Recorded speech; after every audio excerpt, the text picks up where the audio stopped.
Sekarang bila kita lihat sistem pengurusan, apa yang disebut sistem pemerintahan dan pentadbiran negara kita, dan sekarang negara kita diperintah berasaskan kepada politik kepartian. Benar atau tidak? Anda memang tak boleh nafikan. Jadi dalam isu ini anda anggap dia sebagai baru, anda anggap dia sebagai dimunculkan, anda anggap dia sebagai tak pernah wujud pada zaman Nabi dan sahabat. Dan dalam konteks demokrasi dalam negara kita pada hari ini, hampir sebahagian besar peratusan kita dapat menerimanya tanpa ada bantahan, tanpa ada komen dan sebagainya. Hakikatnya, adakah sistem berteraskan politik kepartian pernah wujud pada zaman Nabi, zaman sahabat atau tidak? Jadi, sebelum kita mulakan perbahasan kita berkenaan dengan tariqah pada malam ini, suka saya menggambarkan kepada hadirin dan hadirat sekalian tentang beberapa perkara yang harus kita fikirkan bersama. Walaupun mungkin apa yang bakal saya keutarakan dan luahkan nanti hanya cukup sekadar sifat pribadi saya yang berkisar pada sentimen ilmu saya yang serba lemah dan kurang. Apapun sama-samalah kita berfikir secara rasional. Apakah rahsia-rahsia, mungkin iktibar-iktibar yang boleh diambil walaupun hanya kupasan secara sederhana. Baik, bila kita membicarakan tentang soal ini, suka saya membawa kita kembali antara hadis-hadis Rasulullah sallallahu alaihi wasallam yang banyak diriwayatkan dalam bentuk peringatan-peringatan tentang peristiwa-peristiwa akhir zaman. Antara lain, Rasulullah pernah mengingatkan para sahabat tentang akan datangnya waktu-waktu dan musim-musim yang dianggap paling kritikal, yang mana Rasulullah menggambarkan makanan-makanan dan minuman-minuman bagi ruh dan jasad manusia pada waktu tersebut hanyalah berbekalkan dengan bekalan daripada zikir daripada anda sendiri, yang mana digambarkan pada waktu tersebut setahun yang pertama akan ditarik separuh daripada hujan yang akan turun, kemudian dia akan tarik 1/3 hujan yang akan turun, kemudian hujan tidak akan turun-turun. Lalu ada sahabat yang bertanya, bagaimana dengan keadaan kami pada waktu tersebut berkaitan dengan soal makanan dan minuman? Lalu Rasulullah bersabda di hadapan sahabat-sahabat, makanan dan minuman bagi orang-orang yang beriman pada waktu dan zaman tersebut hanyalah dengan berbekalkan zikir-zikir kepada Allah. Bahkan jika Nabi Isa alaihi salam yang bakal diturunkan kembali oleh Allah Subhanahu wa taala juga digambarkan dengan beberapa hadis hanya dengan berbekalkan zikir nafas Nabi Isa alaihi salam yang dapat dihidu oleh orang kafir sejauh mata memandang sekalipun, dia akan membinasakan dan mematikan orang kafir tersebut. Dan beberapa ayat-ayat Al-Quran yang menerangkan kepada kita berkenaan dengan kepentingan sentiasa berzikir kepada Allah, sentiasa mengingati Allah. Antara paksi utama yang kita boleh ambil ialah sebuah firman Allah, yusabbihu lahu ma fis samawati wal ard. Maka bertasbihlah segala sesuatu di sini selain daripada Allah. Apa yang disebut selain daripada Allah ialah semua yang terikat dengan tagline makhluk. Selain daripada Allah, kita semua adalah makhluk. Tak kira makhluk dalam bentuk manusia, tak kira makhluk dalam bentuk malaikat, tak kira makhluk dalam bentuk jin, tak kira makhluk dalam bentuk binatang ataupun haiwan, tak kira makhluk dalam bentuk tumbuh-tumbuhan, tak kira makhluk dalam bentuk bukit bukau, gunung ganan dan sebagainya. Dan semua ini adalah tertakluk dengan yusabbihu lahu ma fis samawati wal ard. Masalah di sini yang ditekankan ialah 7 lapisan langit dan 7 lapisan bumi tak pernah sunyi dan tak pernah sepi daripada makhluk-makhluk yang sentiasa bertasbih kepada Allah Subhanahu wa ta'ala, berzikir mengingati Allah dengan cara-cara dan aturan masing-masing yang telah ditetapkan oleh Allah mengikut kadar-kadar dan sifat-sifat yang dimiliki dan dipunyai oleh mereka. Kita manusia berzikir cara kita sebagai manusia, makhluk-makhluk lain mereka berzikir mengingati Allah dengan cara yang sudah ditentukan dan dikodarkan oleh Allah Subhanahu wa ta'ala. Baki lagi, apabila benda ini diperingatkan kepada kita, tidak dapat tidak pasti akan adanya berlaku pro dan kontra. Ada orang yang menyenangi, ada orang yang menyukai tajuk-tajuk yang bersifat seperti malam ini.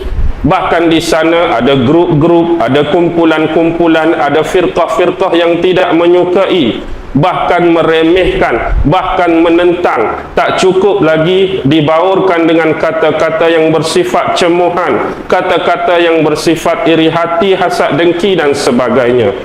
Apapun kita tetap ingin mencari titik pertemuan, dan pada malam ini penerangan kita lebih bersifat umum, memandangkan di hadapan saya terdiri daripada lapisan bilangan murid-murid. Mungkin ada yang baru peringkat mubtadi' permulaan, mungkin ada yang sudah di peringkat sederhana, mungkin ada yang sudah dapat memahami tangkapan-tangkapan maksud simbolik dan tersirat, bahkan mungkin lebihan lagi adalah yang jauh lebih alim dan lebih berilmu daripada saya yang bercakap di hadapan ini.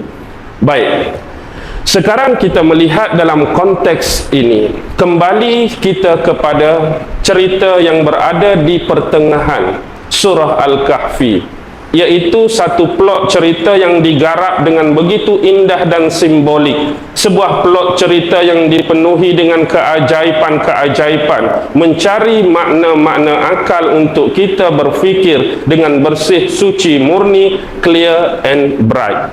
Kisah yang dimaksudkan ialah kisah perjalanan Nabi Allah, Rasul Allah yang bernama Musa bin Imran alaihi salam. Dia telah diberi satu pengajaran, satu didikan yang khas dan khusus oleh Allah kerana keterujaan.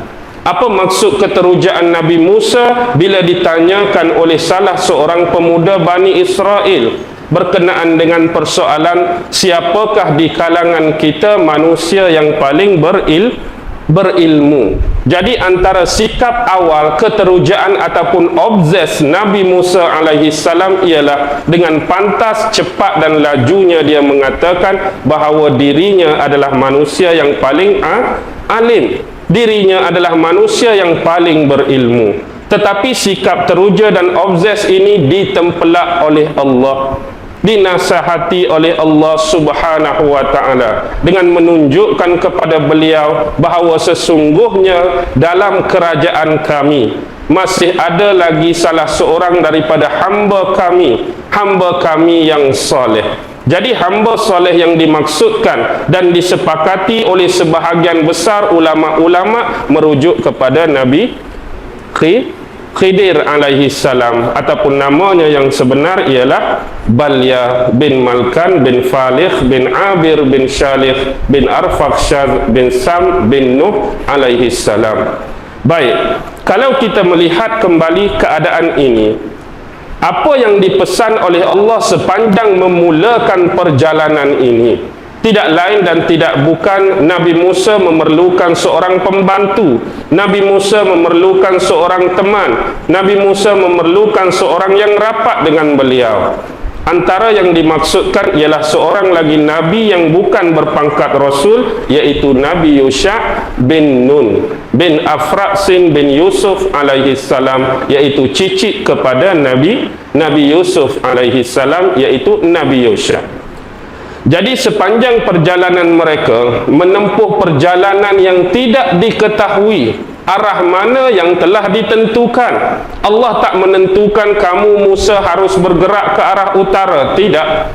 Kamu Musa harus bergerak ke arah timur pun tidak. Kamu Musa bergerak ke arah selatan ataupun barat pun tidak. Tetapi perjalanan ini tidak di GPS-kan oleh Allah. Perjalanan ini tidak dipetakan oleh Allah. Bahkan hanya mengikut kaki yang melangkah, berbekalkan semangat dan keyakinan untuk mencari seorang manusia yang dianggap lebih berilmu dan di kalangan hamba-hamba Allah yang soleh. Jadi apa perbekalan yang dibawa oleh Nabi Yusha dan Nabi Musa? Ialah gambaran seekor ikan yang dibawa di dalam bekas ataupun disebut sebagai kerajaan, untuk menetapkan ataupun memastikan tempat yang ditemui nanti merujuk kepada Majma'ul Bahrain, iaitu pertemuan dua laut. Di situ apabila didapati clue yang terjadi kepada ikan tersebut, ialah ikan tersebut akan hidup kembali. Walaupun separuhnya mungkin sudah dimakan, separuhnya mungkin sudah dibakar dan dinikmati oleh mereka berdua. Lalu gambaran ini benar-benar terjadi, walaupun ikan tersebut memangnya sudah mati, ikan tersebut memangnya sudah dibakar dan sebahagian atau separuhnya sudah dimakan. Tetapi inilah yang Allah nak tunjukkan kepada mereka, tempat bertemunya mereka dengan Nabi Khidir ini dikeluhkan oleh ikan itu dihidupkan kembali, lalu berjalan terus masuk ke pergigian air.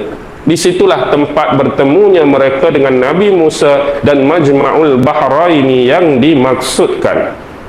Sekarang dengan perkiraan yang mudah, ikan tanpa air pasti akan mati, dan hati tanpa zikir juga mempunyai sifat yang sama. Hati tanpa zikir juga akan mati. Itulah teras kepada pemahaman kisah ini. Cuma yang berbeza ialah kita tidak dapat menempati apakah yang dimaksudkan dengan yusabbihu lahu ma fis samawati wal ard. Kerana pada anggapan kita sebagai manusia, apa-apa zikir yang keluar daripada bibir-bibir mulut kita yang berbunyi, itulah yang kita anggap sebagai zikir semata-mata. Tapi kita tidak pernah merenungi zikir-zikir dan tasbih yang dikeluarkan dan dilaungkan oleh makhluk-makhluk Allah yang lain. Kerana kita telah dihijab, kita anggap batu itu kekal sebagai batu yang tidak mempunyai makna apa-apa di sisi Allah. Kita tengok pokok kekal sebagai pokok yang tak mempunyai apa-apa pengertian untuk menambahkan keimanan. Kita tengok segala jenis haiwan dan binatang kekal sebagai konteks haiwan dan binatang tanpa melihat kepada kelebihan-kelebihan dan keistimewaan-keistimewaan.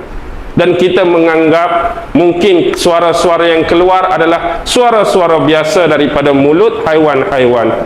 Tetapi itulah zikir-zikir mereka, itulah tasbih-tasbih dan tahmid mereka kepada Allah. Gambaran ini hanya dapat dirasai sekiranya kita menyelami dan berada dalam konteks secara menyeluruh.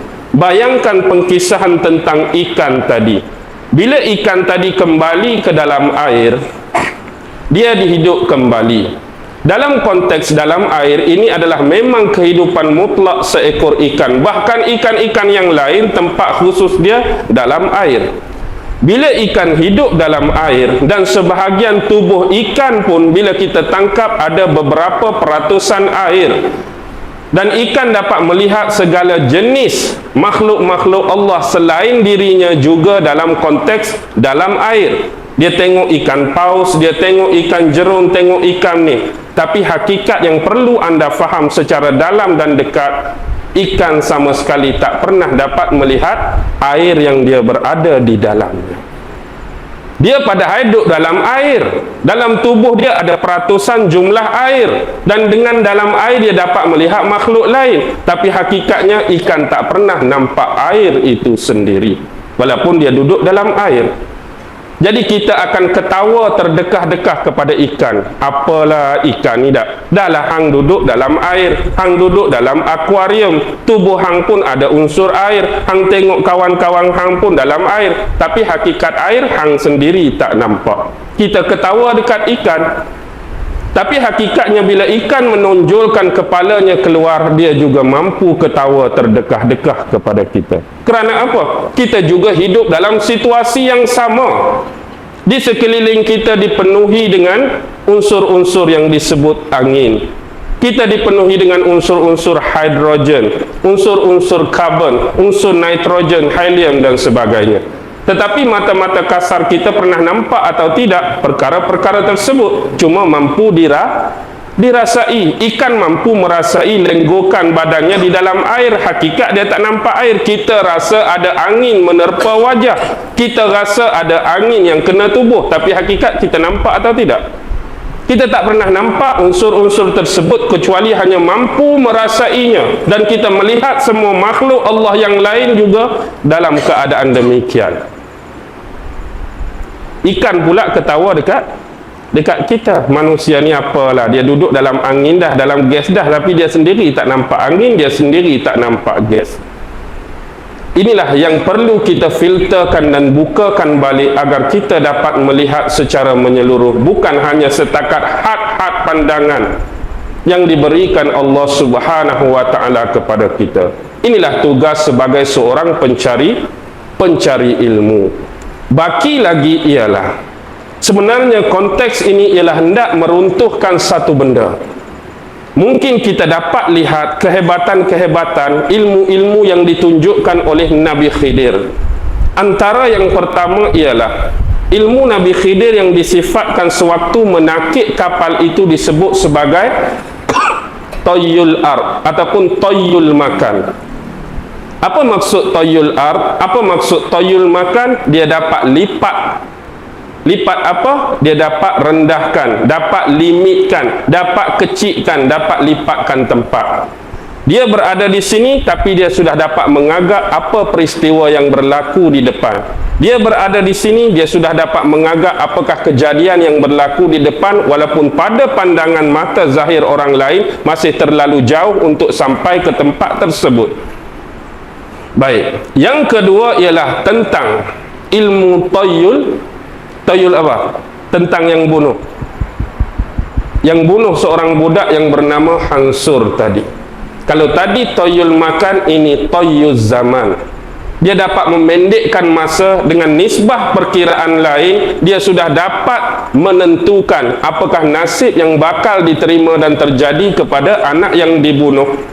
Mana kita tahu nasib seseorang, adakah dia akan menjadi baik atau menjadi tak baik, menjadi soleh atau menjadi tak soleh. Tetapi dari sudut ilmu yang dikurniakan Allah kepada Musa, dia sudah dapat mengagak dan meneka dan menetapkan apa yang berlaku di sebalik zaman yang jauh dari pengetahuan kita.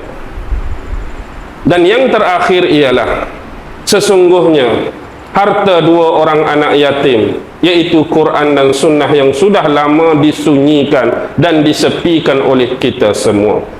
Kita dapat mengagak melalui peristiwa ini Nabi Musa terlepas untuk mengetahui rahsia-rahsia yang lebih jauh, apatah lagi nak menakluki ilmu-ilmu yang ditunjukkan tadi. Dan inilah sebenarnya yang saya nak memberi pesanan berkenaan dengan tariqah atau jalan ini. Yang penting ialah niat yang ikhlas, niat yang betul.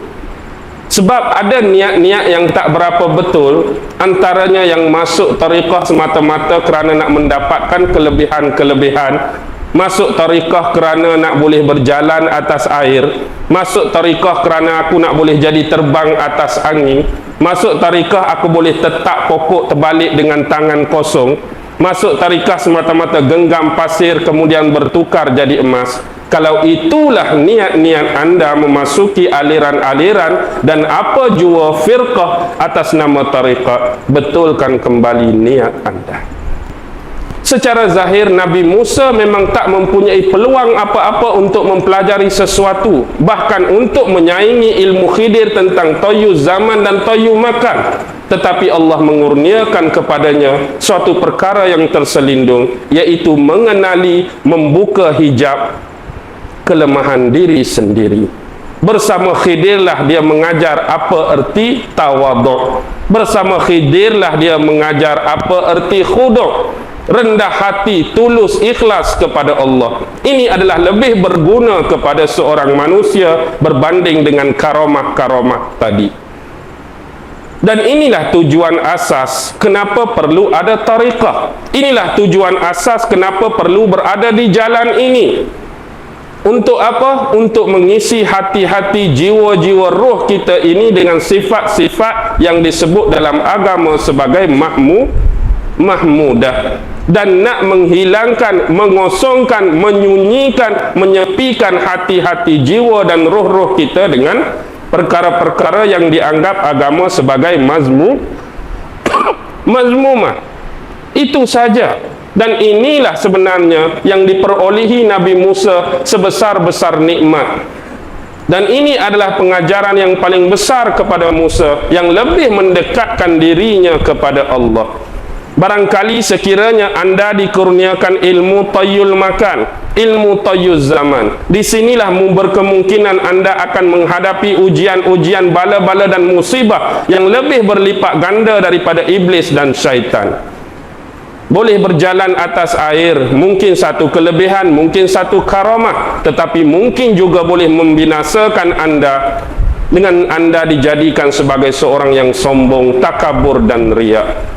Dan juga dengan karamah-karamah lain bagi yang masih berjalan akan mengundang padah kepada anda. Tetapi basically yang perlu anda cari ialah mencari kelemahan-kelemahan dalam hati anda. Adakah ini yang dianggap karut dalam agama?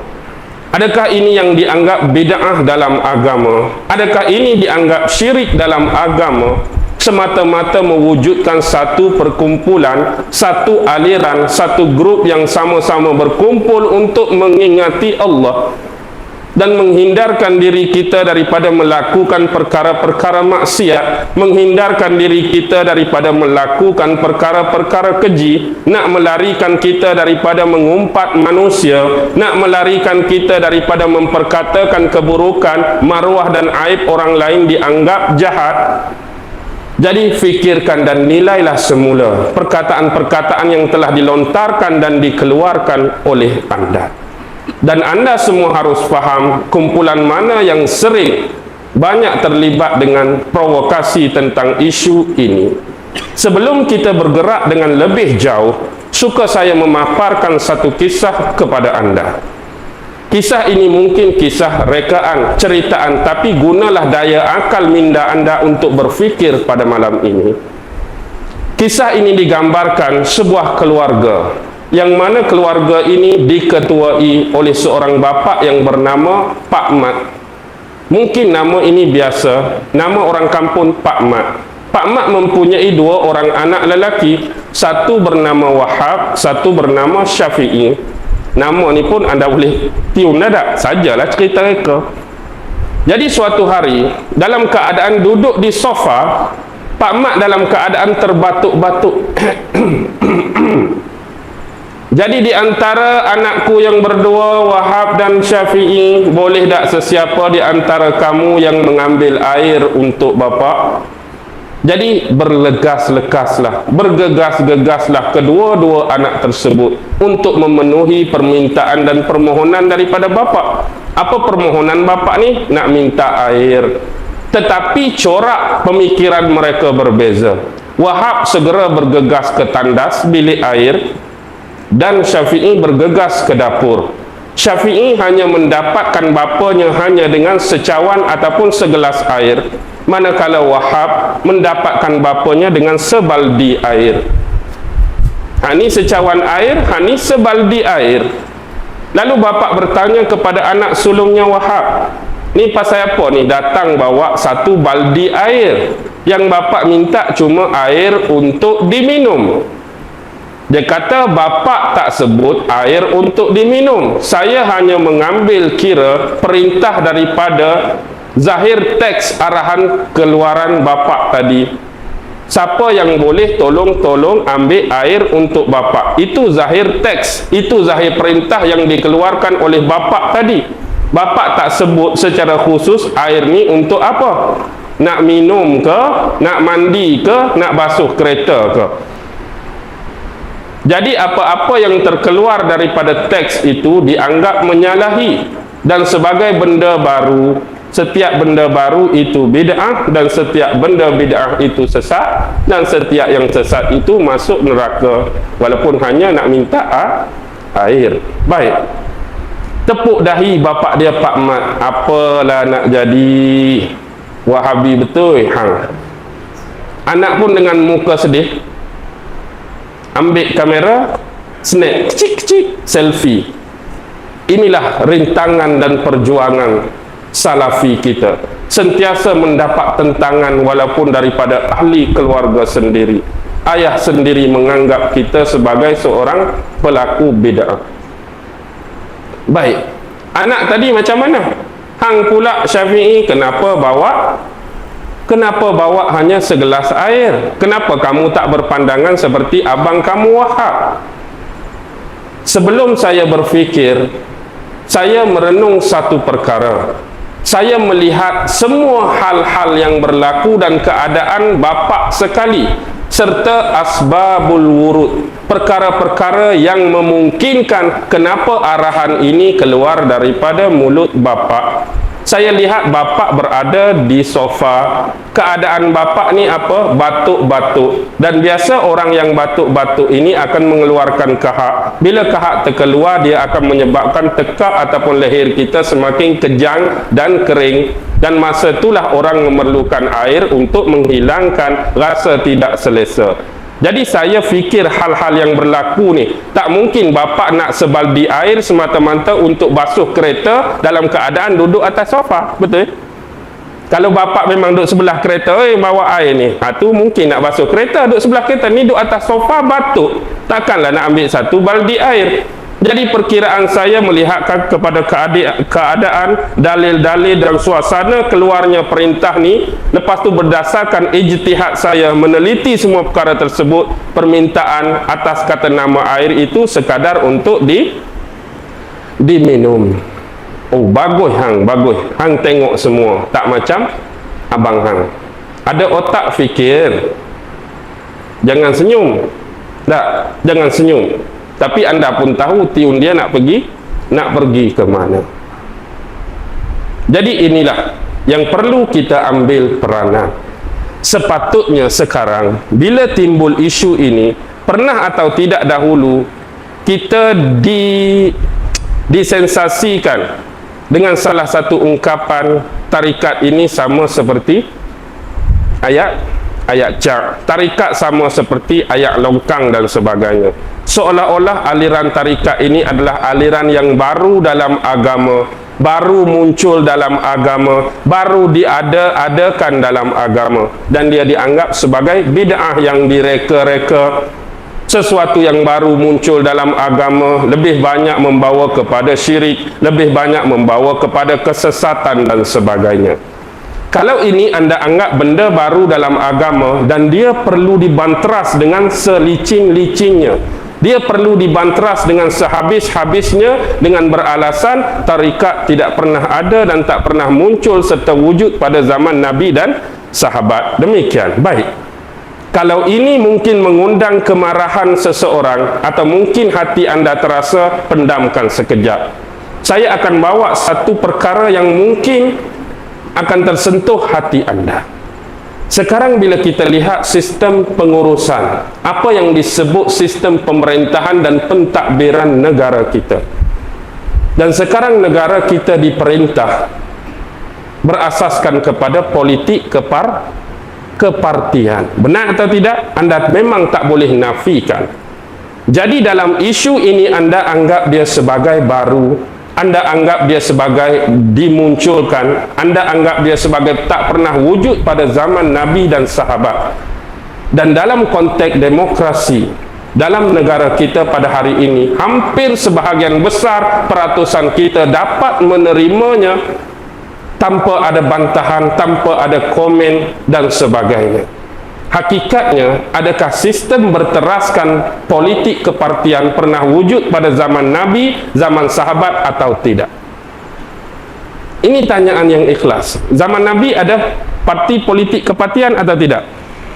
Tak pernah wujud sama sekali. Zaman sahabat tak pernah wujud sama sekali, adakah dengan tak wujudnya dia juga boleh saya katakan sebagai bid'ah baru yang dimunculkan dalam sistem pengurusan dunia Islam?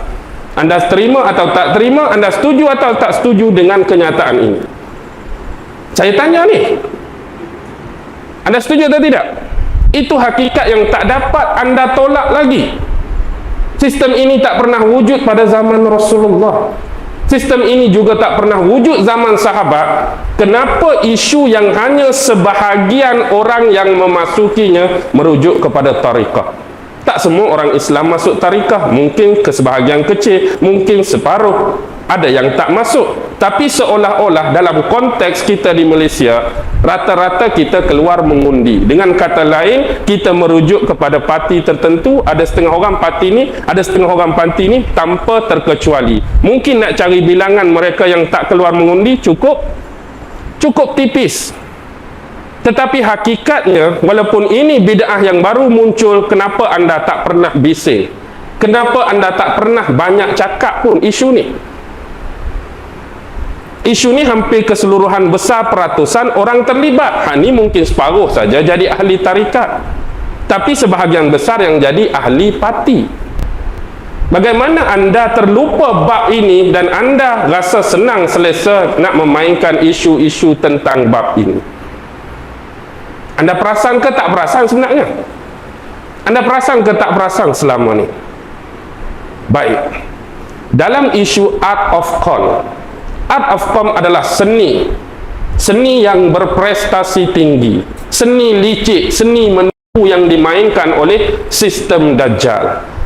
Pernah hadis-hadis Rasulullah menyebut Dajjal akan datang kepada kamu pada suatu hari nanti dengan mendakwa dan mengaku dirinya sebagai Nabi. Tetapi ingatlah, tidak ada lagi Nabi selepas aku. Selepas itu Dajjal akan naik, upgrade sikit dakwaan dia akan mengaku sebagai Tuhan. Tetapi yakinlah kamu bahawa Tuhan tidak akan dapat kamu lihat kecuali selepas kamu meninggal atau mati. Dan Dajjal itu cacat matanya, dan Tuhan kamu itu tidak pernah ada kecacatan, ada kelemahan, dan berbetulan dengan perkara yang baru. Dan di dahinya ada tertulis perkataan kafir yang mampu dibaca oleh mereka-mereka yang beriman dari kalangan yang pandai membaca ataupun buta huruf. Ini adalah perlambangan-perlambangan awal tentang Dajjal. Dan salah satu senjata yang paling elit yang dimainkan dalam sistem art of con ini ialah sistem demokrasi. Sistem ini adalah sistem dalam acuan Dajjal. Sistem ini adalah dalam sistem acuan kafir. Dan hari ini mereka menghukum anda dengan Benedict Order ini. Divide and rule. Anda dipecah dan diperintahkan. Hari ini kalau kita lihat anda masih boleh bersatu di dalam masjid, di belakang seorang pemimpin yang dinamakan iman, dalam apa jua parti yang anda wakili. Mungkin ada warna sekian, ini warna ini warna ini, tapi anda masih lagi sanggup bersatu, sanggup bersama untuk duduk dalam satu saf, sanggup bersama untuk duduk dalam satu barisan di belakang seorang pemimpin dan ketua, iaitu imam. Baki lagi selepas anda menyaut selipar-selipar kasut anda sudah jadi orang lain dengan orang lain. Anda sudah jadi tidak kenal mengenali antara yang berada di sebelah saf anda tadi. Anda jadi begitu sinis dengan orang yang berada di belakang saf anda. Anda jadi bermusuh dengan orang yang berada di depan saf anda selepas anda keluar masjid. Saya nak sebut fenomena atau suasana ini berlaku atau tidak hakikatnya. Ini hakikat yang tak dapat dielakkan berlaku. Kenapa di dalam ini anda boleh bersatu? Kenapa di dalam ini anda boleh duduk satu saf, tetapi di luar kita berpecah belah? Antara yang awal sistem ini wujud, inilah digunakan untuk memecah belahkan anda. Walaupun kita semua mengaku kumpulan ini pun Islam, yang ini pun Islam, yang itu pun Islam. Kenapa Islam kita dipecahkan dan dikategorikan kepada 3 puak? Kenapa Islam kita dinafinasikan dalam 3 kumpulan? Kenapa Islam kita difahamkan dalam bentuk 3 acuan? Hakikatnya Allah tetap memanggil kita setiap hari, ya ayyuhallazina amanu udkhulu fis-silmi kaffah. Tak kira siapa dia, tua atau muda, cerah atau gelap, gemuk atau kurus, pendek atau tinggi, kaya atau miskin, semua dipanggil kepada udkhulu fis-silmi kaffah. Tetapi hakikatnya kita sudah dipecahkan dengan sentimen-sentimen yang berbaur politik.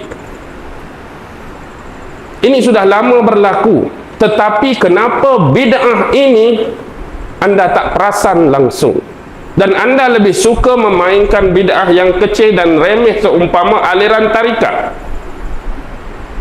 Baik, bila kita mendapat kemerdekaan, kita dianggap sebagai manusia yang berkebebasan mutlak, boleh memerintah negara dan tempat kita sendiri mengikut acuan kita kononnya. Tetapi mereka membekalkan kepada kita sebiji bola. Bola inilah yang dinamakan sistem demokrasi. Bila ada bola, mesti nak main bola, dan gelanggang dan stadium anda tak lain tak bukan tanah air kita sendiri. Di bumi inilah kita akan bermain dengan sistem ini. Bola dah ada, sistem demokrasi, gelanggang dah ada, negara kita. Bila ada gelanggang, mesti ada puak A, mesti ada tim B yang tak akan berhenti berlawan sama ada menang atau kalah, yang tak akan pernah berhenti berlawan sama ada betul atau salah, yang tak pernah berhenti berlawan sama ada benar atau tak benar. Tetapi hakikatnya kemenangan pasukan mana-mana pun dalam istilah bola sepak adalah dikira berdasarkan jumlah gol. Jumlah gol itu jumlah undi. Siapa yang banyak, dia memerintah. Gol yang banyak, dia menang. Corak permainan, penipuan dalam permainan tak diambil kira. Siapa yang 3 menang, siapa yang 1 kalah. Siapa yang 1 menang, siapa yang 0 kalah. Mungkin pemain merasuah pengadil, mungkin pemain merasuah referee, mungkin pengurus merasuah linesman. Tetapi apapun kemenangan yang berada di scoreboard itu, siapa jumlah lebih banyak, siapa gol lebih banyak, dia menang. Walaupun anda kata referee berat sebelah, linesman makam suap, penjaga gol kena suap, tapi hakikatnya semua itu hak kita nak dengar 3-0, hak kita nak dengar 4-1. Siapa menang? Siapa menang? Dialah dapat ingat, dialah dapat piala. Tak faham lagi kah kiasan ni? Mudah dah tu saya bagi. Tapi hakikatnya siapa pun yang menang, pertempuran ini akan berhenti atau berterusan sampai bila-bila? Akan berhenti ke berterusan sampai bila-bila, saya tanya? Pertempuran ini tak akan berhenti selagi mana ada baik dan benar, selagi mana ada betul dan salah. Pertempuran ini tak akan pernah berhenti. Jadi bila sistem ini dibuat, pastinya akan berlaku beberapa kekurangan dan kelemahan, akan berlaku ketidakadilan, akan berlaku berat sebelah, akan berlaku memandang sebelah apa? Sebelah mata saja. Yang ini tidak diendahkan, yang ini tidak berapa dipedulikan, yang ini kita kurangkan mendengar suara-suara mereka. Anda masih tak faham dengan sistem ini? Dan Dajjal akan datang kepada kamu dengan membawa syurga-syurganya. Benar?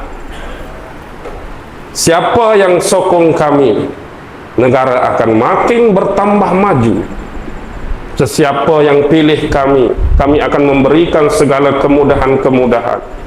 Kami akan buat itu, kami akan buat ini dan sebagainya. Siapa yang pilih di sana akan menderita. Negara kita akan bankrupt, negara kita akan muflis. Anda tak nampak lagi sistem ini. Carilah kiasan dan simbolik menerusi hadis-hadis Rasulullah sebelum dimunculkan kepada anda Dajjal yang sebenar. Hakikatnya, kenapa saya kaitkan ini pada malam ini? Kadang-kadang fikiran kita, mentaliti kita, kita senang menangkap perkara-perkara yang kecil dan mudah difahami oleh kita, tetapi kita tersasar, terlupa, tak terperasan dengan perkara yang lebih besar lagi. Sepatutnya ini yang anda bahaskan, ini yang anda isukan, ini yang anda viralkan. Tetapi hak ni juga macam tak ada kerja. Baik, sekarang bila Dajjal keluar, dia berteraskan sistem teknologi fikir. Dan satu lagi lawan dia ialah teknologi zikir. Ini hakikat yang tak mampu anda nak elak lagi. Dajjal akan bawa teknologi dia berteraskan teknologi fikir. Dia akan secara peratusan yang besar akan menghentam hukum mulus otak minda dan fikiran anda. Setiap sesuatu yang selama ini baik, mungkin di masa sekarang akan menjadi jahat di mata anda. Mungkin dulu dianggap terkutuk, dibenci dalam masyarakat, hari ini mungkin dianggap perkara mainan dan perkara biasa dalam masyarakat. Kalau dahulu orang yang jujur dipercayai, tetapi sekarang orang yang jujur dikhianati, orang yang pendusta itu dipercayai, orang yang amanah ditolak ke tepi, orang yang tidak amanah disanjung tinggi. Ini akan ditunjukkan menerusi hadis-hadis Rasulullah. Jadi baki kepada perkara itu, tidak ada satu teknologi pun yang mampu menggegarkan dan menghentam Dajjal kecuali dengan teknologi zikir. Tetapi hakikatnya sekarang, siapakah yang dianggap sebagai orang-orang yang berzikir kepada Allah? Kumpulan mana yang paling benci kepada orang yang berzikir? Kumpulan mana yang selalu menghalang orang-orang daripada berzikir? Dan kemuncaknya, di manakah zakirin yang secara diam tetap teguh berzikir kepada Allah? Ini sebenarnya adalah rahsia-rahsia yang perlu disimpan dan dirahsiakan. Kerana bila sampai kepada pengetahuan orang yang tak sampai kepada ilmu ini akan dipermain-mainkan dan dipersenda-sendakan. Sekarang dahulu, kumpulan tarikat dan zikir bergerak dalam keadaan yang tertutup, di luar daripada pengetahuan umum, di luar daripada pengetahuan orang-orang awam. Kerana bimbang timbulnya fitnah-fitnah bagi mereka yang tak memahami. Tetapi hari ini, kenapa perubahan mendadak muncul? Majlis-majlis zikir dibuat secara terbuka dan besar-besaran. Kasidah di mana-mana, majlis-majlis ilmu di mana-mana, masjid-majlis memperingati Allah di mana-mana, sudah bertukar rupa dan bentuk. Kerana ini adalah kemuncak kepada perlawanan dan pertentangan dengan sistem yang sudah lama memerangkap kita. Anda harus sedar atau tidak sedar, kenapa isu ini dipermainkan dan kenapa dia begitu dibenci. Hanya dengan alasan tak pernah wujud zaman Rasulullah, maksudnya anda masih tak memahami sirah dengan cukup baik. Di zaman Rasulullah ada tarikat atau tidak, itu persoalan yang kedua. Tetapi hakikat penyebaran ilmu yang pernah sampai kepada para sahabat masih tetap tertakluk dalam 3 konteks dan 3 kategori ini. Pertama, risalah-risalah, wahyu-wahyu dan firman Allah Subhanahu wa ta'ala tak pernah sunyi daripada apa yang disebut sebagai akidah kepada Allah Subhanahu wa ta'ala. Inilah yang disebut sebagai ilmu tauhid.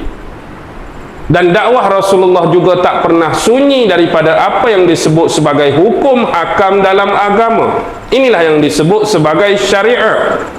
Dan dakwah Rasulullah juga tak pernah sunyi daripada perlakuan-perlakuan, perbuatan-perbuatan, adab-adab, tunjuk ajar Rasulullah dalam bentuk diri Rasulullah. Inilah yang dinamakan adab dan etika dalam agama. Inilah yang disebut sebagai akhlak Rasulullah. Inilah yang dinamakan tasawuf. Jadi tauhid, jadi syariat, jadi tasawuf tetap seiring berjalan. Cuma kita tidak memahaminya dalam bentuk yang lebih perlu diberi kepada pengkhususan. Apa yang Rasulullah buat dari sudut ilmu akidah ialah untuk meneguhkan kefahaman, keyakinan anda kepada Allah Subhanahu wa ta'ala tentang suatu kuasa pencipta yang tak mampu ditebak dengan hanya berdasarkan 5 panca indera anda. Sebab itulah, kalau kita berdasarkan kepada apa yang diberi oleh Allah dari sudut penglihatan, sekiranya anda memandang Allah hari ini masih terlibat dengan rupa dan bentuk, anda memang jauh tersilap dan tersasar pemahaman kepada Allah. Allah di luar konteks dan ta'alluq rupa dan bentuk melalui pandangan. Kalau hari ini anda merasakan Allah itu bulat, Allah itu leper, Allah itu bersegi, perbetulkan kembali akidah anda. Dan Allah tidak pernah dipengaruhi dan tertakluk dengan rupa dan bentuk menerusi panca indera melihat. Begitu juga dengan pendengaran. Suara-suara yang keluar, Allah tak pernah tertakluk daripada bunyi-bunyi dan suara-suara. Suara Allah berbunyi macam ni, Allah bersuara demikian, kalam Allah demikian, kalam Allah demikian. Perbetulkan kembali berkenaan dengan pemahaman anda dari sudut pendengaran. Dari sudut ciuman, Allah tidak tertakluk dengan apa-apa yang dapat dirasa dan bau-bauan. Harumnya Allah, wanginya Allah. Kalaulah hari ini keluar perkataan anda harumnya Allah, wanginya Allah berdasarkan panca indera ciuman, anda masih jauh tersasar dan tersilap pemandangan anda terhadap Allah. Begitu juga dengan rasa anda, berat, ringan, keras, lembut. Allah itu berkemungkinan ringan, sebab tu dia duduk jauh di langit. Allah itu berat, mungkin sebab tu kena duduk atas aras dan sebagainya. Jika ini masih ada dalam fikiran dan akidah anutan anda, perbaiki dan perbetulkan kembali. Dan yang kelima ialah pada zuk anda. Kalau tadi pada lamas sentuhan anda, zuk anda yang anda duk kecap setiap kali makanan atau minuman anda hampir siap, masin sikitlah, kena tambah gula. Allah manis macam gula, Allah masin macam garam, perbetulkan kembali. Hakikatnya 5 panca indera yang dipunyai anda tak mampu untuk memberi penyelesaian tentang pemaknaan hakikat Allah. Tetapi Allah itu harus dicari dengan hati anda. Di sinilah tempat tumpuan dan tilikkan Allah terhadap anda. Allah nak tengok muka handsome anda di dunia atau nak tengok hati handsome anda di akhirat. Allah tak pernah menilih bulu terhadap makhluk-makhluknya. Allah tak kata yang handsome masuk syurga, yang huduh masuk neraka. Tidak demikian. Allah tak memilih yang kaya masuk syurga, yang miskin masuk neraka. Tidak demikian. Allah tak memilih orang yang kurus masuk syurga, orang yang gemuk macam saya masuk neraka. Siaplah kena jogging hari-hari lah. Pasal apa Ustaz? Gemuk masuk neraka, kurus masuk syurga. Kulit putih masuk syurga, kulit hitam masuk neraka. Orang negro pun masuk spa hari-hari lah nak memutihkan kulit, sebab hitam masuk neraka. Tapi bukan, putih, hitam, gemuk, kurus adalah di sini. Tilikan dan tumpuan ialah di hati anda. Hadis Rasulullah jelas, baiknya satu benda itu, baiklah dia. Jahatnya satu benda itu, jahatlah dia. Apakah tempat tersebut? Hati-hati anda. Sebab Allah bertakhta di sini, perlu dirasai. Bukan zat Allah duduk di sini. Hati anda yang merasai keberadaan Allah, hati anda yang merasai keagungan Allah, hati anda yang merasai kemahakuasaan Allah. Niat anda ikhlas atau tidak juga dinilai di sini. Dan bermula anda sama ada ahsanu amala atau aksaru amala juga bermula di sini.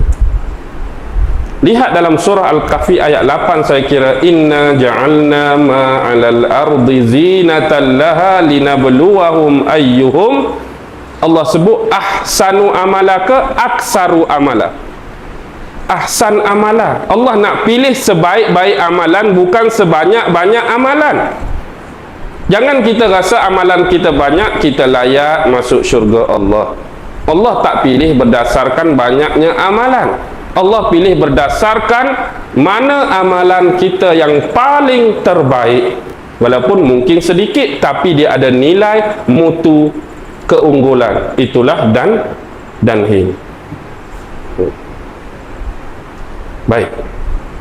Sekarang kita mungkin anggap kita beramal, tapi bila kita cek masih dipenuhi dengan perkara-perkara yang merosakkan amalan kita. Mungkin niat yang masih tidak disasarkan kepada Allah secara betul dan ikhlas. Mungkin masih ada sifat-sifat aku melakukan kebaikan ini nak tunjuk kepada orang. Mungkin aku buat kebaikan ini kerana nak riak. Mungkin kebaikan ini sum'ah. Mungkin kebaikan ini sombong. Mungkin kebaikan ini takabur. Jadi bila kita merasai sebagai sifat seorang manusia hamba Allah ini ada kelemahan, ada kekurangan, maka kita nak memperbaiki kekurangan dan kelemahan tersebut. Tidak ada jalan lain kecuali anda kembali kepada orang yang menciptakan hati anda. Siapa? Manusia ke buat hati anda? Tidak, Allah Subhanahu wa ta'ala. Bila anda mencari penyelesaian dengan manusia, hanya berteraskan dengan kata-kata, dia tidak akan sampai terhunjam. Macam mana saya ni? Oh, sekiranya anda menghadapi masalah, tiada ketenangan dalam hidup, macam-macam, motivasi pun masuk, nasihat pun masuk. Itu benda baik, itu benda berguna. Tetapi selama mana yang datang itu daripada makhluk, dan kita jua makhluk, dia hanya masih berada pada atas, pada dasar. Dia tidak terhunjam benar-benar ke dalam hati anda, kecuali anda kembali kepada pencipta anda. Pencipta anda ialah Allah, dan dia telah menurunkan bekalan kepada kita dari sudut Al-Quran dan Sunnah. Jadi ikutilah kedua-duanya. Baki lagi semua orang mengaku ikut Quran, semua orang mengaku ikut Sunnah, tetapi pemahaman kita berbeza, pemahaman kita berlainan, pemahaman kita tak sejalan, walaupun membahaskan satu ayat yang sama. Datang satu ayat, oh saya faham macam ni Ustaz ayat ni, saya pula faham macam ni, saya berfikiran macam ni. Bila satu-satu ayat datang pelbagai aliran, datang pelbagai pendapat, maka satukanlah dia berdasarkan apa yang paling dekat dan paling benar, mengikut yang sampai kepada Nabi kita Muhammad, mengikut sampai kepada zaman sahabat. Jadi masing-masing berlapang dadalah dengan khilaf-khilaf yang tidak sampai merosakkan akidah, tetapi berlapang dada dengan khilaf-khilaf yang bersifat furu'iyah, yang bersifat cabang, yang bersifat ranting. Sebab apa yang perlu kita jaga ialah kekuatan perpaduan. Apa yang perlu kita jaga ialah kekuatan kesatuan, melebihi daripada perkara-perkara yang remeh. Tapi hari ini anda lebih memilih perpecahan dan perselisihan atas perkara yang kecil. Jadi atas dasar perkara kecil kita bermasam muka, atas dasar perkara kecil kita semakin jauh, atas dasar perkara kecil 3 hari tak bertegur siapa, atas dasar perkara kecil setahun tak berkawan. Ada rasa baik untuk anda perkara-perkara yang saya sebutkan tadi? Atau anda rasa berbahas isu ni sampai selesai lebih baik Ustaz daripada kita bersatu, daripada kita bersilaturahim? Anda pilihlah sendiri jalan hidup anda. Perkara-perkara kecil dan remeh abaikan ke tepi. Sekiranya dia ini benar-benar perkara yang boleh merosakkan akidah anda, barulah kita berikan jalan penyelesaian yang betul dan benarnya. Baik, sekarang adakah tariqah ada atau tidak pada zaman Rasulullah? Memang bila sebut dengan kalimah tariqah, tak ada lah. Mana ada tarikah Naqsyabandi, mana ada tarikah Rifa'i, mana ada tarikah Ahmadiyah, mana ada tarikah tu. Tapi faham dulu apakah yang dimaksudkan dengan tarikah. Tarikah adalah daripada perkataan tarik. Makna tarik? Jalan. Jalan apa? Jalan nak muraqabah dengan Allah, jalan nak mendekatkan diri kepada Allah. Tarik tu jalan. Jalan ini pernah dirintis dan direntas oleh Rasulullah dan para sahabat. Sebab itu tariqah ini sebenarnya ada dua. Satu tariqah yang wajib, yang sesiapa pun tak boleh lari daripada dia, kena buat. Tariqah wajib yang diajar dan diselusurkan kepada umat-umatnya ialah apa yang disebut sebagai solat 5 waktu. Kalau anda tadi masuk tarikat dengan niat nak mendekatkan diri kepada Allah tapi tak mau semayang, agak-agak dekat dah anda dengan Allah. Weh, tak payah semayang ustaz, zikir 50,000 kali, dekat dengan Allah, masuk syurga tanpa hisap. Zoom zoom zoom zoom 50 kali, masuk syurga tanpa hisap. Semayang tak payah. Ini tarikat yang wajib anda buat. Tak ada cara yang paling boleh mendekatkan anda, muraqabah anda dengan Allah kecuali yang diberikan kepada Rasulullah pada malam Isra dan Mi'raj. Apa dia? Salat lah. Salat ini apa dia? Yang menghubungkan anda dengan Allah, semayang. Zikir pun menghubungkan anda dengan Allah, tetapi tahapnya jauh lebih rendah berbanding dengan solat secara khusus, walaupun hakikatnya solat itu termasuk dalam zikir kepada Allah secara umum. Kalau anda tinggalkan yang base, yang asas ini, bagaimana anda rasa anda boleh dekat dengan Allah? Sebab cara anda nak dekat, anda nak dialog, anda nak komunikasi, anda nak luah, hanya jalan ini. Sebab tu bila kita solat hari ini, kita semua berada pada saf yang satu, semua tertumpu kepada kiblat yang sama, iaitu di mana? Kiblat kita kat mana? Baitullahil Haram, betul ya? Di situ disebut rumah Allah. Bila sebut rumah Allah, Allah duduk ke dalam tu. Ini idafah saja, nak memuliakan kalimah tasyrif rumah Allah. Allah bukan duduk dalam tu pun. Bila disebut rumah Allah, di sinilah jasad-jasad kita perlu bersama bersatu. Tak boleh nak tiun kok lain, tak boleh nak paling kok lain. Kalau di belakang saya inilah arah kiblat, boleh tak saya nak semayang kok ni? Sah atau tidak? Tak sah lah. Sebab tu arah kiblat. Semua kena ikut kiblat. Sebab kiblat bagi jasad ialah Kaabah. Tetapi dalam anda itu ada roh, dalam anda itu ada hati. Bila hati anda ni keluar, roh anda ni keluar, roh anda ni mi'raj, masa itulah akan berlaku apa yang disebut fa'aina ma tuwallu fasamma wajhullah. Di mana saja kamu menghadap, di situ ada wajah Allah. Sebab jasad kita ni duduk dengan perantaraan bumi, dan kita masih tertakluk jasad dengan rumah Allah. Semua kena hadap kau ni.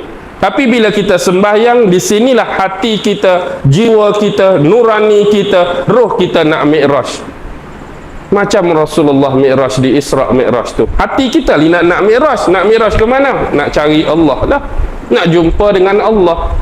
Bila dia naik melepasi taraf Kaabah, sekarang dia tidak ada lagi kiri kanan depan belakang, kecuali di mana saja hati kamu menghadap, kamu tidak akan dapat mampu berkata-kata. Disitulah di mana-mana pun kamu akan merasai keberadaan, kewujudan, kemahakuasaan, keagungan Allah Subhanahu wa ta'ala. Baki lagi yang jasad jangan duk tiungkuk lain. Tapi hati kita di mana-mana pun kena rasa Allah itu maha berkuasa. Sebab itu mi'raj hanya dengan roh saja. Bukan maksud saya Nabi dulu mi'raj dengan roh. Nabi dua-dua, jasad dengan roh. Masa semayang kita ni, jasad tetap di situ, yang nak mi'raj hati dan roh kita. Nak communicate dengan Allah, nak bercakap dengan Allah, mengadu kepada Allah. Bayangkan kalau jadi macam Rasulullah dua-dua, agak-agak ada makmum tak belakang. Di saat Allahu Akbar, terbang tu imam naik. Makmum tengok lagu mana Haji? Warna tu imam ni naik melayang ni, dua-dua mi'raj ni, jasad mi'raj, roh pun mi'raj. Tak, jasad duduk bawah je semua.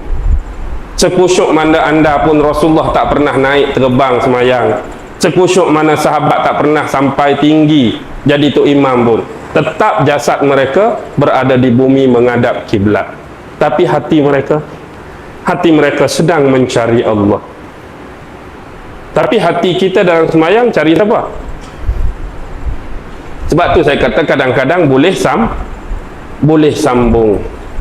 Kita semayang boleh sambung cerita orang yang duduk sembang sebelah kita. Dah, kita duduk semayang, kawan duduk cerita harga Tesco. Dia baru balik Tesco, murah lah harga tembikai hari ni, RM1 2 kupang sekilo. Kita buat Assalamualaikum, Tesco ekstra 8 kupang lah kopi tadi. Baru Assalamualaikum, dia pergi sambung. Maksudnya telinga dia tadi duk dengar apa? Duk dengar sembang kawan cerita harga Tesco. Inilah solat kita.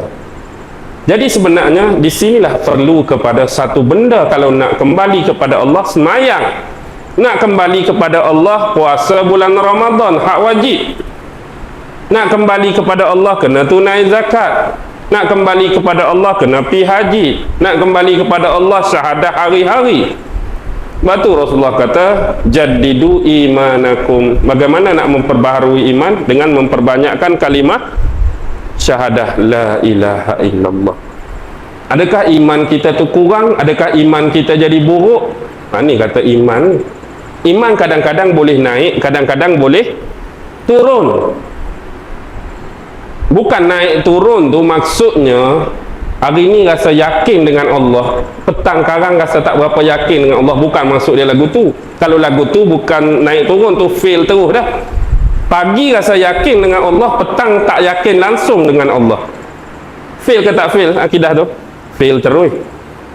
Hak naik turun ni maksudnya, apa maksud naik turun? Kadang-kadang kita tak mampu nak mencegah diri kita daripada melakukan dosa. Dengan kata lain, kita yakin Allah Maha melihat, kita yakin Allah Maha mendengar. Tetapi ada perempuan cantik ni duk rayu, Ustaz, jomlah Ustaz, kita beriman Allah Maha mendengar, Allah Maha melihat, aku buat apa-apa ni Allah lihat. Tapi terperangkap juga, mailah terkena tadi. Adakah dengan kita buat tu kita tak beriman Allah Maha melihat? Kita beriman kepada Allah Maha melihat perbuatan kita, Allah mendengar kita. Tapi kita telajak tu, maksudnya iman tu jadi turun, iman tu jadi hilang. Lepas tu bila pula naik? Bila sedar Allah, terbabahlah tadi, kembali la ilaha illallah, la ilaha illallah. Sebab tu orang tua dulu, guru-guru pondok selalu sebut imam kita ni macam apa? Macam taik kucing. Inilah disebut iman taik kucing. Siapa pernah tengok taik kucing? Taik kucing tu sebiji macam coklat. Dulu ada coklat yang sekupang, ada 3 biji coklat celagi yang dia balut dengan gula tu, ingat? Ada plastik kecil kan, dia balut dengan gula 3 biji. Taik kucing pun lagu tu lah, besar kecil. Taik kucing tak sama macam taik kita. Taik kita kalau besar habis-habis besar lah. Kecil-kecil dia ni, dia ada sengkang. Jadi sebab sengkang tu lah ulama-ulama pondok dulu, iman kita macam taik kucing, sekejap naik, sekejap kurus, sekejap naik, sekejap kurus. Baik, ni hak asas yang tak perlu kita tinggal. Ni jangan tinggal. Ni basic anda. Baki lagi ialah tariqah yang sunat. Tariqah yang sunat inilah yang dihidupkan kembali oleh para sahabat. Antaranya paling banyak sahabat yang dikenali sebagai ahlu suffah, macam Salman Al-Farisi. Banyak tarikat-tarikat hari ini sampai sanad kepada Salman. Banyak tarikat hari ini sampai sanad kepada Sayyidina Ali. Banyak tarikat hari ini sampai sanad kepada Abu Bakar. Bukan saja-saja nak reka, bukan saja-saja main. Kita ada salasilah, tasalsul sampai kepada para sahabat, amalan-amalan yang diamalkan. Baki lagi ialah cara kita beramal. Cara kita beramal dan mengikut kesesuaian dengan hati kita, yang mana lebih memberi kebahagiaan dan ketenangan. Bukan kata banyak tarikat ni, dia berbeza? Tidak. Mungkin berbeza cuma dari sudut hizib-hizibnya, mungkin berbeza dari sudut cara-cara bacaannya, mungkin berbeza dari sudut cara-cara pelaksanaannya. Hakikatnya semua nak cari siapa? Pergi tanya orang Ahmadi, dia masuk tarikat nak cari siapa? Nak cari Allah. Orang Rifai nak cari Allah. Naqsyabandi nak cari Allah. Jalan yang kita tempuh saja berbeza, tapi nak cari zat yang sama, nak cari pencipta yang sama, Allah. Kenapa perlu berbeza? Sebab hati-hati manusia di luar sana tak sama, walaupun benda asas ini benar dan tulen dari Allah. Contoh, kita pergi dekat tarikat yang pertama. Apa amalan tarikat ni, Ustaz? Oh, amalan tarikat saya ialah mengamarkan membaca surah Fatihah 300 kali sehari. Contoh, salah ke baca Fatihah 300 kali? Saya nak tanya. Tak salah. Okey. Cuba baca. Bukan nak merendahkan martabat surah Fatihah. Tiba-tiba baca, tak datang ketenangan lah, Ustaz. Tak datang kebahagiaan. Tak apa. Tarikat kawan saya, CB. B pula. Tarikat Ustaz, tarikat B ni, apa amalan dia? Oh, amalan kami selawat kepada Rasulullah 1000 kali sehari. Kita pun try. Oh, tak datang juga kebahagiaan. Bukan kata tak baik selawat. Siapa kata selawat tak baik? Tak ada siapa kata. Tiba-tiba try lah tarikat kawan saya Sisi, mungkin dapat zuk. PP tarikat kami baca qul huwallah 1000 kali sehari. Baca qul huwallah, oi, rasa seronok ni, rasa tertarik, rasa zuk. Duduk dalam tarikat C, apa masalahnya? Mari orang ni dia tak masuk dengan qul huwallah, mungkin dia masuk dengan selawat Nabi, duduk dalam selawat Nabi. Mungkin mari orang ketiga tak masuk dengan qul huwallah, tak masuk dengan selawat, masuk dengan Fatihah, masuk dengan Fatihah. Kecuali tarikat D duk baca buku Dragon Ball, tarikat E duk baca Naruto Shippuden dah. Tu baru mengarut. Ni selawat qul huwallah, qul a'udzu binnah, apa yang salahnya? Sebenarnya tu saya sebut awal-awal dulu. Kita rasa cukup apa yang dibawa oleh Nabi. Kita rasa cukup apa yang dibawa daripada Allah. Memang semua orang akan beranggapan demikian. Sebab kita beriman dengan apa yang dibawa oleh Allah, kita beriman dengan apa yang dibawa oleh Nabi dari sudut Quran dengan sunnah. Baki lagi kita harus diberi kefahaman yang sebenar. Jadi tarikat ini wujud untuk melarikan manusia daripada melakukan perkara-perkara yang menyebabkan mudarat pada hati dia. Hari itu saya dah bagi contoh. Mungkin kalau anda kuat, anda tak perlu masuk tarikat. Anda kuat, anda tak wajib masuk syarikat. Contohnya, dengan tarikat yang wajib ni hari-hari Ustaz, dengan semayang saya tak pernah jadi seorang pengumpat. Dengan semayang saja saya tak pernah ada riak. Dengan semayang saja saya tak pernah ada sombong. Dengan semayang saja saya tak pernah takabur. Dengan semayang saja perangai saya baik dengan orang. Tak payah masuk. Dengan semayang tu anda dah terjaga diri anda. Selesailah. Tapi bayangkan di luar sana, adakah semua orang macam kita? Tak. Ada orang ni jenis Ustaz, saya kalau masuk grup 3 orang saja keluarlah cerita Pak Leman, 2 orang saja keluarlah cerita Kak Leha. Mulut ni tak boleh nak filter, nak jaga daripada mengumpat ke orang. Macam mana nak buat, Ustaz? Semayang dah, mengumpat tak boleh tinggal. Jadi orang macam ni carilah yang boleh melarikan anda, melalaikan anda daripada buat hak benda buruk tadi. Daripada anda berkumpul lagu ni duk mengumpat, berkumpul lagu ni cari aib, berkumpul lagu ni cerita buruk orang. Adalah satu kumpulan yang mereka ni duduk-duduk baca Quran, mereka duduk-duduk berzikir.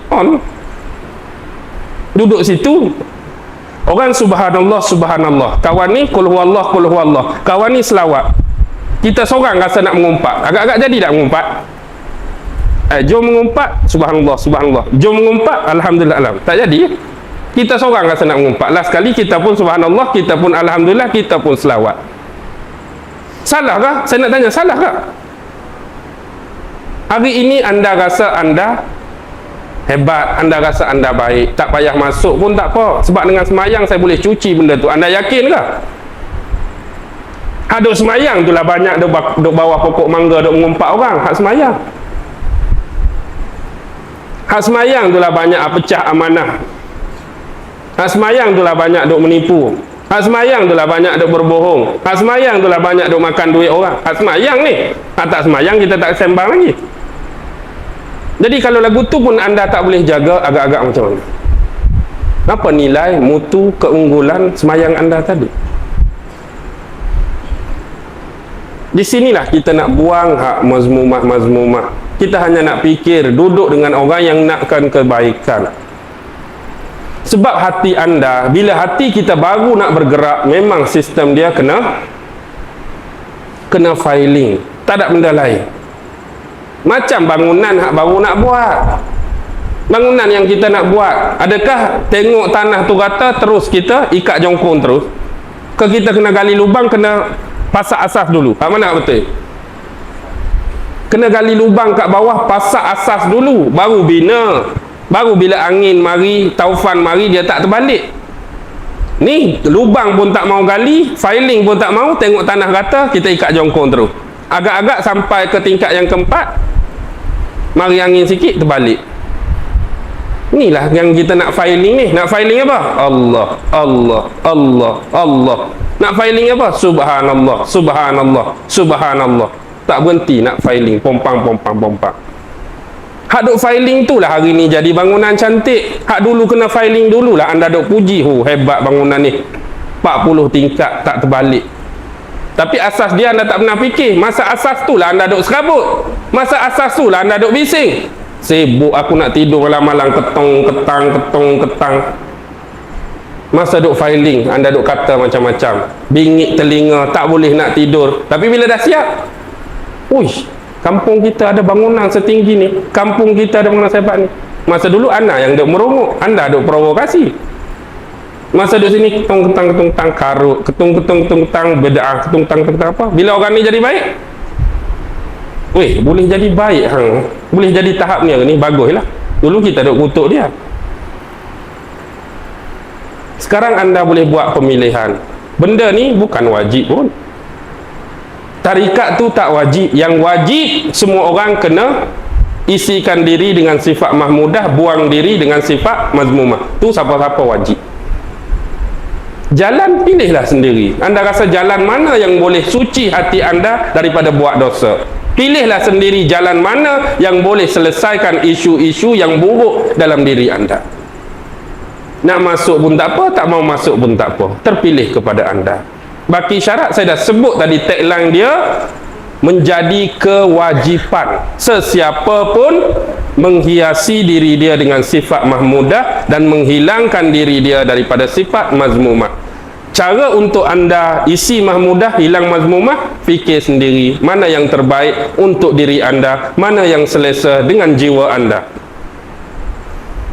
Kalau anda rasa tak payah masuk, on biasa. Kalau anda rasa perlu masuk, masuklah anda. Tapi carilah yang muktabar, carilah yang betul-betul. Dan kita pun tak pernah nafikan dalam dunia seni, sufi dan tarikat, ada tarikat yang karut, kita tak nafi. Ada tarikat yang sesat? Ada. Kita tak pernah nafi pun.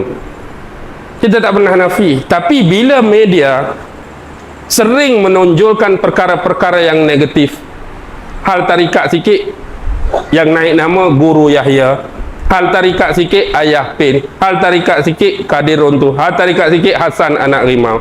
Jadi persepsi hukum mulus minda kita lebih banyak sufi dan tarikat ke arah benda negatif.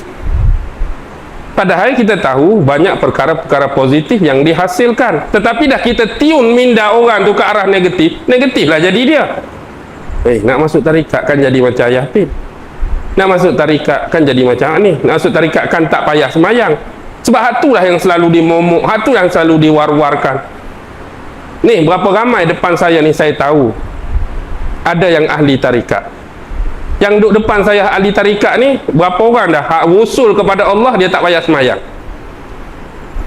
Lah masuk tarikat kena semayang kan tak payah semayang? Kena semayang. Ada tak di sini yang guru dia ajar tak payah semayang bila dah sampai? Kalau hak tak payah semayang tu keluar cepat-cepat, senang. Mana ada tak payah semayang? Yang anda duk cari hak tak payah semayang pasal apa? Carilah hak suruh semayang. Hak bedai anda suruh semayang, hak memperingati anda waktu-waktu semayang. Carilah guru lagu tu. payah kita. Sebab kita pemahaman tarikat tu, kita bawa satu isu yang sebut tarikat tak ada zaman Nabi, tak ada pada perkataan, pada amalan ada atau tidak? Zikir lah amalan. Sahabat tak berzikir ke? Sahabat tak berzikir ke? Konteks zikir tak ada had masa, konteks zikir tak ada had tempat. 24 jam anda boleh ingat Allah, di mana-mana pun anda boleh ingat Allah, kecuali tempat-tempat yang diharamkan dan dimakruhkan. Mentang-mentang 24 jam nak berzikir sambil terang berak pun tak kena ke taik hak jenis hak apa, hak payah tu tak? Allahu Akbar, mata-mata nak ingat Allah. Boleh tak? Tak payahlah hatunya. Berak-berak lah. Habis berak, sucikan diri, ambil wuduk balik, selesai, sambung balik. Kan tandas itu rumah syaitan. Jadi bila rumah syaitan, lagi baiklah kita berzikir dalam tandas. Boleh halau syaitan. Konon-kononnya otak kita lagu tu. Dah tandas tu rumah syaitan, baik kita berzikir dalam tandas banyak-banyak. Kita nak halau syaitan nak duduk dalam tandas tu. Anda fikir demikian. Syaitan bukan saja duduk dalam tandas. Kalau syaitan nak duduk sebelah anda pun dia boleh duduk, betul tak? Sebelah anda pun dia boleh duduk. Gambaran rumah tu nak cakap peratusan yang besar, syaitan tu duduk tempat-tempat yang kotor. Bukan kata syaitan mesti kena ada dalam tandas je, luar tak ada. Luar pun ada syaitan, luar pun ada iblis. Bila kita dah faham demikian, jadi inilah tarikat yang sunnah, nak menghidupkan amalan-amalan sunnah yang sudah ditinggalkan oleh umat Islam. Yang ini tak payah kita nak sebut. Jalan muraqabah wajib, semua orang Islam tak tinggal. Bila orang tu nama Islam, dia tetap kena semayang. Bila dia Islam, tetap kena zakat. Bila dia Islam, tetap kena puasa Ramadan. Bila orang Islam, tetap kena haji bagi yang berkemampuan. Tapi hak ni ramai orang tinggal atas nama sunat. Atas nama sunat lah sahabat-sahabat dulu bersengkang mata. Solat seberapa rakaat yang mampu di penghujung malam, 1/3 malam, kerana nak buat bekalan di hadapan Allah di mahsyar. Banyakkan berpuasa sunat. Tapi kita hari ni hak dakwa hebat lebih pada sahabat, tahajud tiap-tiap malam kah? Hak ni tak payah tikal lah, hak ni semua orang buat. Tahajud anda tiap-tiap malam kah? Ada yang tak pernah solat tahajud. Puasa anda, puasa sunat maksud saya, tiap-tiap hari ke? Tiap-tiap minggu ke Isnin Khamis? Tak juga. Antara sebab umat Islam lemah ialah kerana meninggalkan amalan ini.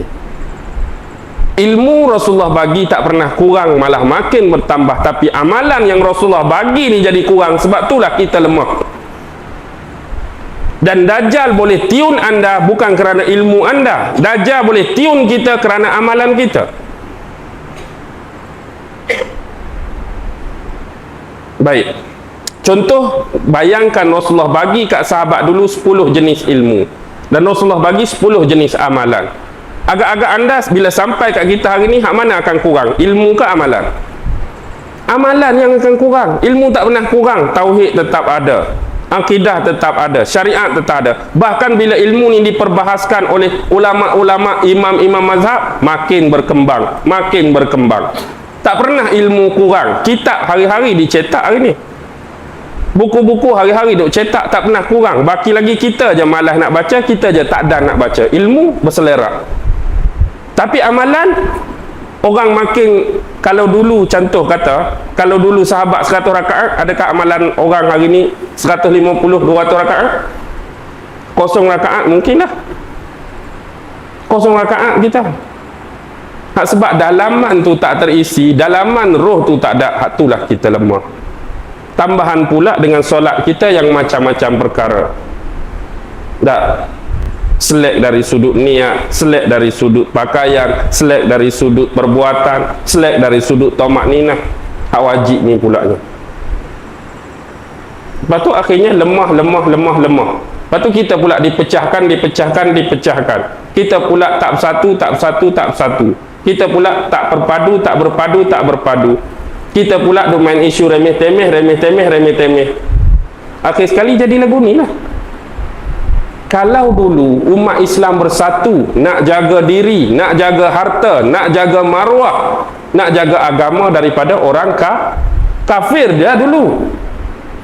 Dia boleh bersatu, berkumpul zaman sahabat, nak jaga diri dia, nak jaga harta, nak jaga maruah, nak jaga agama kerana mempertahankan daripada orang kafir. Tapi hari ini no. Kita nak jaga diri, nak jaga maruah, nak jaga agama daripada orang Islam sendiri. Pelik tak bunyi? Pelik tak bunyi? Pelik bunyi dia. Kita nak jaga hari ni daripada orang Islam sendiri. Dia tu tak suka aku. Aku kena berhati-hati. Aku kena sentiasa bersedia. Aku kena defect. Siapa orang tu?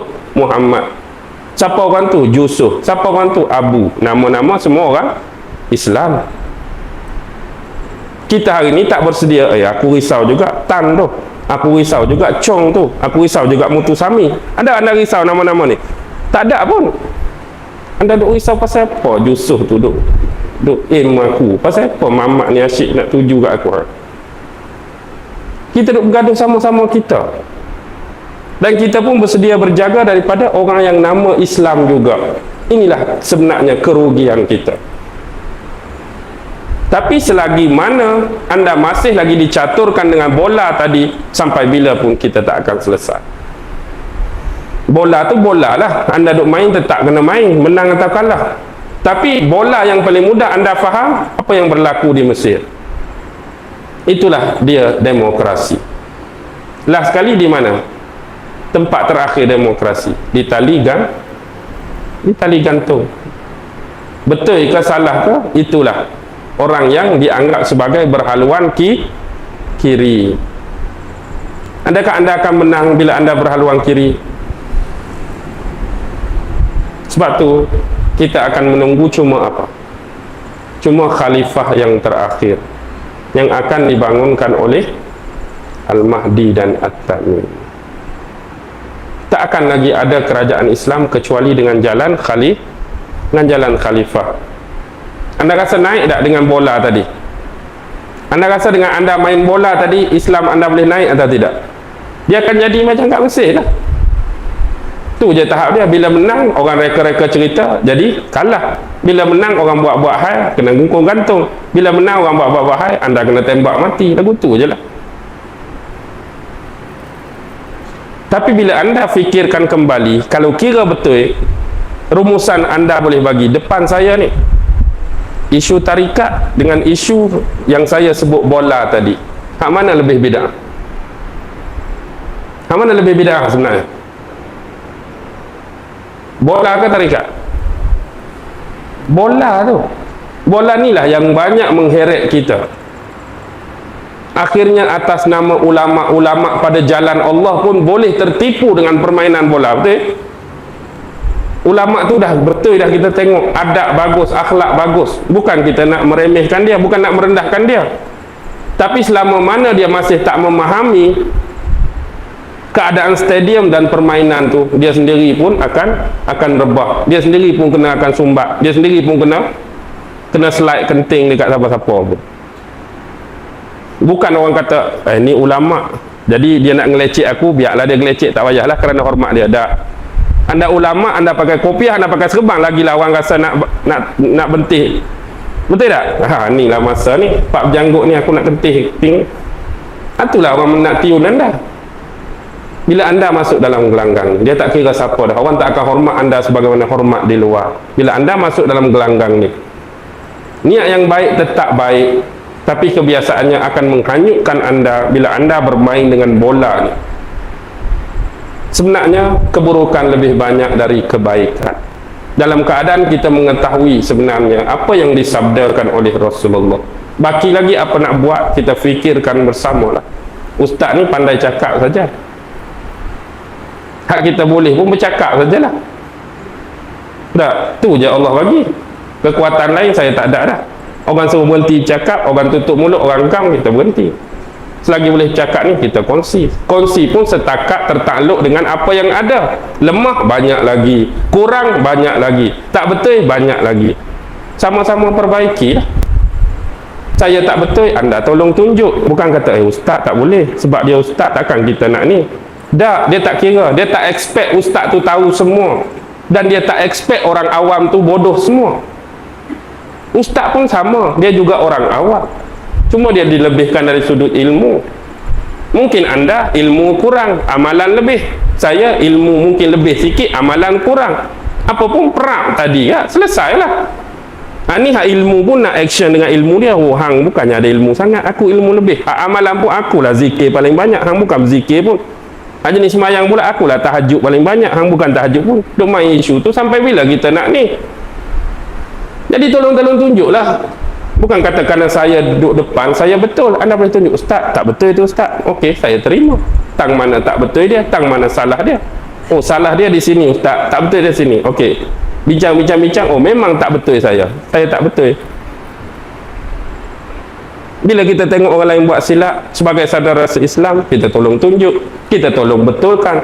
Baki lagi sifat orang yang kena tegur, tak bolehlah sombong. Betul tak? Kalau kita nak kena tegur, orang nak tunjuk kepada kita kesalahan kita, kita nak sombong, rugilah. Rugi apa? Sebab kita tak boleh perbetul kesilapan tu. Kita duk rasa kita ni semua betul, kita duk rasa semua kita baik. Orang nak tolong tunjuk tempat yang tak baik, kita tak mahu, rugi ya. Sebab berkemungkinan orang nak tunjuk itulah boleh menyelamatkan anda di akhirat besok. Anda rasa anda lebih segala-galanya tu. Ni kita pun terlebih juga ni, lebih masa, betul? Nak pukul 10, boleh berhenti tak? Oh, ruginya mari kuliah ustaz malam ni. Ingatkan tarikat Naqsyabandi? Biasalah macam kuliah Ustaz Syamsuri kadang-kadang tak? Baca Quran sambil terbang. Padahal dengar-dengar tak ada pun baca Quran sambil terbang tak? Tajuk tu yang memaksa anda ke sini, tapi hakikatnya ni je nak bincang. Jadi baki lagi isu hak diviralkan tu, macam berjoget-joget, macam apa tu, anda nak kata apa? Bila anda tengok kali pertama, anda nak kata apa? Berzikir ni banyak keadaan dia sebut dah. Allazina yazkurunallaha qiyaman, berdiri, wa qu'udan, duduk, wa ala junubihim, sambil berbaring, wa yatafakkaruna fi khalqis samawati wal ard. Rabbana ma khalaqta hadza batila subhanaka faqina azabannar. Jadi berdiri dah, zikir dah. Cuma nampak macam melampau ustaz tak? Macam ronggeng pun ada, reggae pun ada, danduk pun ada, shuffle pun ada. Kita pun tak tahu, mungkin budak shuffle tu baru nak masuk tarikat. Tak, kita mana tahu, kita tak tahu, mungkin dia nak berubah masuk tarikat, dia tu ahli shuffle baru masuk tarikat. Rupa tu dia syok tu, keluar shuffle dia lah. Nak buat macam mana? Kena hatu dulu pakcik tu kelak danduk, baru masuk tarikat, dia goyang cara danduk, wallahu a'lam. Tapi hakikatnya bila sampai melampau-lampau dan berlebih-lebihan, maka hal ini patut diberi penegasan. Maksudnya kita jangan sampai terlampau daripada apa yang diwariskan daripada Rasulullah. Bila kita tengok para sahabat, maksudnya mereka setakat biasa. Kalau macam ni boleh kata salah ke? Biasalah tak? Orang zuk.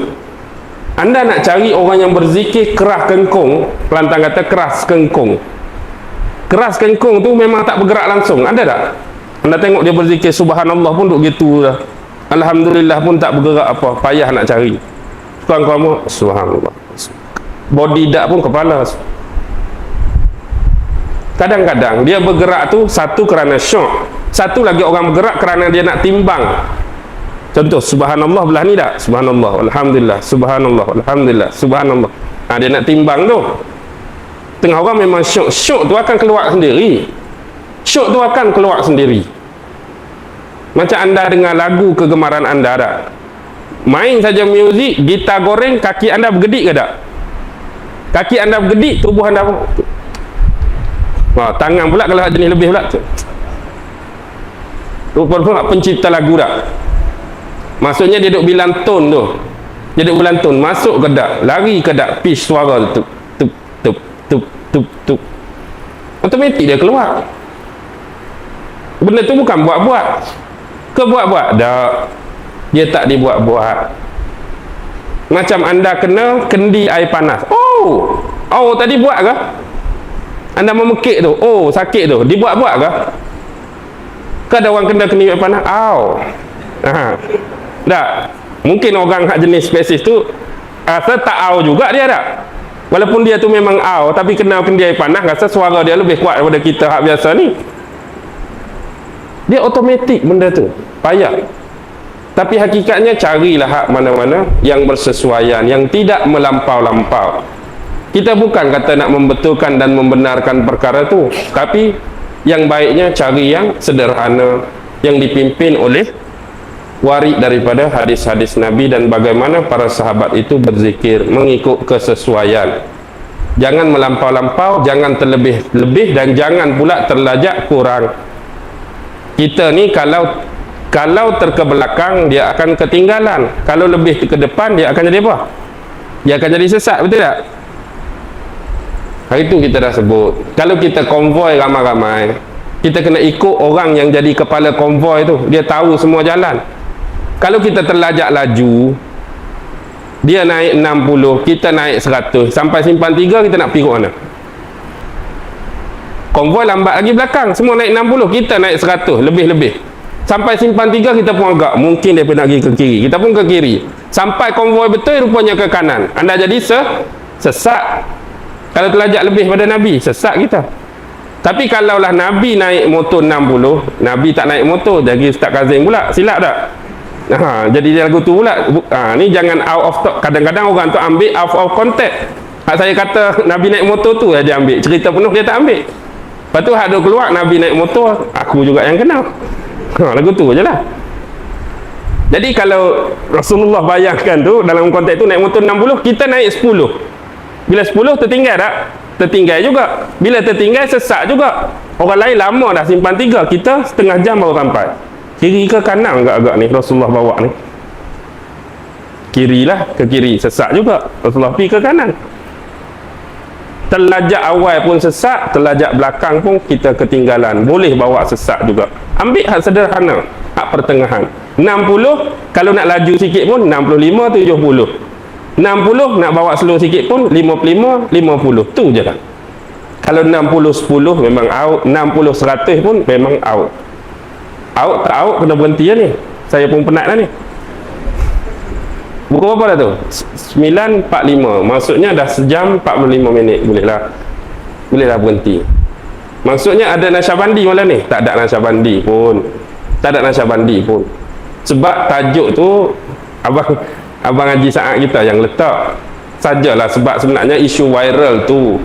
Jadi yang terlibat tu dikatakan terikat nasyabandi Haqqani kan. Jadi itulah saja nak bincang isu ni. Jadi kefahaman kita, apa yang saya berikan pada malam ini supaya buka minda kita. Bukan nak cari provokasi, bukan nak cari kelemahan, bukan nak dabik dada dengan sesiapa pun. Anggaplah penerangan yang keluar malam ini sama-sama untuk memperbaiki diri kita. Dan tak pernah kita mengosongkan diri kita daripada sebarang teguran. Tak pernah saya kosongkan diri saya daripada sebarang nasihat. Tak pernah saya kosongkan diri saya daripada sebarang saranan dari sahabat-sahabat saudara kita semua.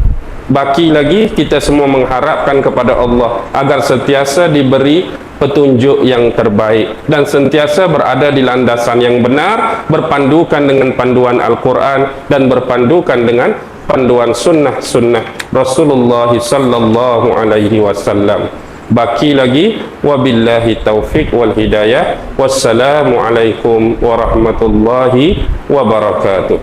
A'udzu billahi minasy syaithanir rajim. Bismillahirrahmanirrahim. Allahumma innaka ta'lam anna hadhihi al-qulub qad ijtama'at ala mahabbatik waltaqat ala ta'atik wa tawahhadat ala da'watik wa ta'ahadat ala nusrati syari'atik.